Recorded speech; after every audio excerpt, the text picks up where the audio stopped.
Hariom everyone, myself Nakul Devesh Tong and today I am at Gurukul Bhopal with one of the Gurukul topper. So, hi Shashank. Hariom, Please sir. introduce yourself to our audience. Hariom. I am Shashank Bhadoria. I had completed my study from Sant Shri Asharamji Bapu Gurukul Bhopal and I have successfully scored 93% of marks in class 12th examination. And I give whole credit to my Gurukul and my Pujya Gurudev Sant Shri Asharamji Bapu. Shashank ji, पिछले 2 सालों से आप भोपाल गुरुकुल के student रहे हैं, जी तो आपके अनुसार गुरुकुल ने क्या रोल प्ले किया आपके सक्सेस में? सर मैं बताऊं तो सर, अगर सक्सेस के लिए मेनली पूरा रोल गुरुकुल को ही जाना चाहिए, क्योंकि मैं 7th तक बाहर स्कूल में पढ़ा हूँ, मैंने कभी 75% से क्रॉस नहीं किया था मैंने। बट मैं गुरुकुल में आया, मैंने कंटिन्यूसली वो जप किया, वो योग की प्रक्रियाओं से मैं गुजरा, प्राणायाम कराए जाते हैं, जो बापूजी ने बताया है उसी प्रकार हमें संध्या कराई जाती है, उससे हमारा मेंटल डेवलपमेंट काफ़ी अच्छा हो जाता है। उसके बाद फिर हमारी स्कूलिंग होती है। स्कूलिंग में मैं कहूँ तो यहाँ पर एकदम ऐसा वातावरण था स्कूल में, यहाँ टीचरों को जैसे टीचर नहीं, जैसे माँ हो हमारे साथ, हमारी माता रहती है, इस प्रकार से हमारे शिक्षकों ने सहयोग दिया। जब उन्हें कठोर बनना पड़ा तो वो हमारे साथ कठोर भी बने, जब उन्हें हमें प्रेम देना होता हमें प्रेम भी देते, पर हमें हर तरीके से वो ढालते रहते थे कि हम अपनी परीक्षाओं में उत्तीर्ण हो कैसे भी। और इसी के साथ हमारी जब स्कूलिंग खत्म होती थी, मतलब 1:30 तक पूरा स्कूल ओवर हो जाता, बेल होती थी, हमें आधे घंटे का रेस्ट दिया जाता था, थोड़ा माइंड फ्रेश। उसके बाद फिर से हमें कंटिन्यूसली स्टडी रहती थी 2 o'clock से 4 o'clock तक। फिर हमें 1 घंटे का गेम्स दे करके, कि बच्चों को ऐसा नहीं हमें उबा दे देते पढ़ाई से, नहीं, हमारा पूरा ख्याल भी रखा जाता था कि उनका शरीर भी स्वस्थ रहे। और फिर दोबारा फिर स्टडीज़ रहती थी 5 to 6, फिर शाम की संध्या, फिर वही मंत्रों का जाप, हमें ध्यान, प्राणायाम, जिससे कि हम शांत हो पाए। फिर हमें रात का भोजन करके फिर से हम पढ़ाई करते थे। ऐसे 12वीं के बच्चों का नियम रहता था। साथ में जो बच्चे स्पोर्ट्स में अच्छे होते थे सर, तो हमारे साथ जिन बच्चों को स्पोर्ट्स में थे तो उनको स्पोर्ट्स में आगे स्कोप दिया गया। हम पढ़ने में अच्छे थे तो हमें पूरा पढ़ने के लिए हमें फोकस भी किया गया, हमें डिसिप्लिन में रखा गया। ऑनलाइन टीचर्स यहाँ पर वेल क्वालिफाइड थे, बट फिर भी कभी कभी आजकल ट्रेंड सा हो गया है, क्योंकि आपको एनिमेटेड वीडियोस देख करके ज़्यादा समझ में आता है, तो हमें उन सब फैसिलिटीज़ का भी पूरा रहता था, मुझे प्रोवाइड कराई जाती थी गुरुकुल के द्वारा।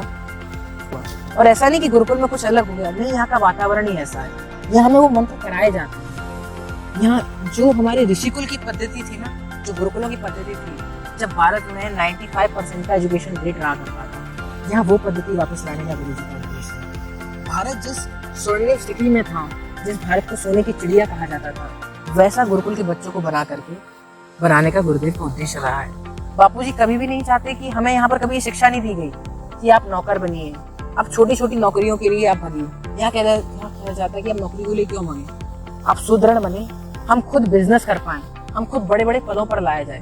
इसके लिए जीवन में डिसिप्लिन, जो संयम कहा जाता है, विद्यार्थी के जो लक्षण होते हैं 5, वो हमें सिखाए जाते हैं। यहाँ हमें उद्यम, साहस, धैर्य की शिक्षा दी जाती है। हमारे जो पुराने जितने भी वैदिक कल्चर है वो पूरा फॉलो किया जाता है।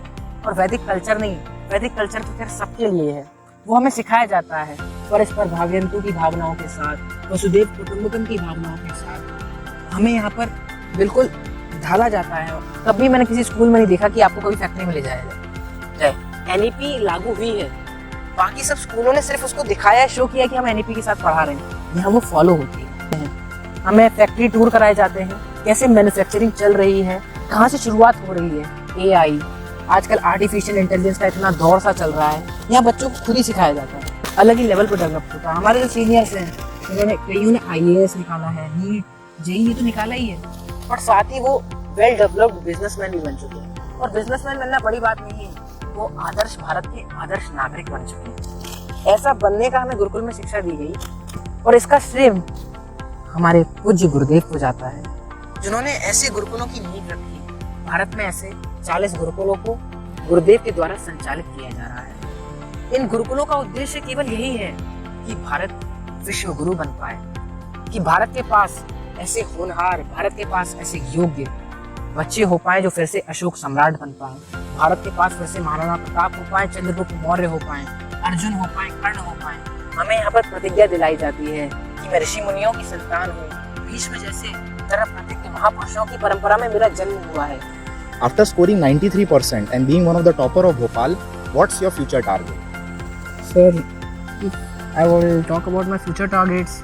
So sir, first I will continue my study through completing BTech, and my main goal is to serve the country through civil services. Civils, IAS and something. Yes, I want to give the exam, civil UPSC. UPSC. And if I crack UPSC, then finally, surely I want to go and I will go in the politics. And I think it is the most toppest place where I can actually serve the country truly and do something great for the country and for me and for humanity. इसी के साथ मैं अपने शब्दों को विराम देना चाहूँगा। आप सभी को बहुत बहुत धन्यवाद मेरी तरफ से कि आपने अपना इतना अमूल्य समय दिया। हरिओम। आप सभी को साधुवाद है। Thank you and at the last Hariom.